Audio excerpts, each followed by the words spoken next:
ગુજરાતમાં સ્વયંભૂ પ્રગટ થયેલા 3 હનુમાનજી. 1. સણસોલી હનુમાન. કાલોલ તાલુકાના સણસોલી ગામે હનુમાનજીનું અદ્ભુત મંદિર આવેલું છે. આ મંદિરમાં હનુમાનજીની મૂર્તિ આરામની મુદ્રામાં બિરાજમાન છે.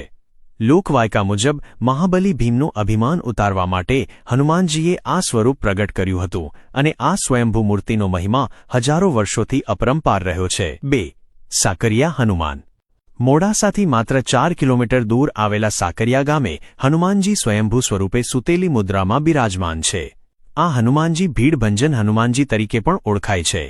સમગ્ર ભારતમાં ફક્ત અલ્હાબાદ અને મોડાસાના સાકરિયા એમ 2 જ સ્થાનો પર ભગવાન હનુમાનજી સૂતેલી મુદ્રામાં જોવા મળે છે, જે આ મંદિરનું વિશેષ મહત્વ દર્શાવે છે. 3. ભૂરખિયા હનુમાનજી. આ મંદિર દામનગર અને લાઠી વચ્ચેના જંગલ વિસ્તારમાં ભૂરખિયા ગામ નજીક આવેલું છે. મહાત્મા દામોદર દાસજીને સ્વપ્નમાં દર્શન થયા બાદ ચૈત્ર પૂર્ણિમાની મધ્યરાત્રિએ દાદાનું પ્રાગટ્ય થયું હતું.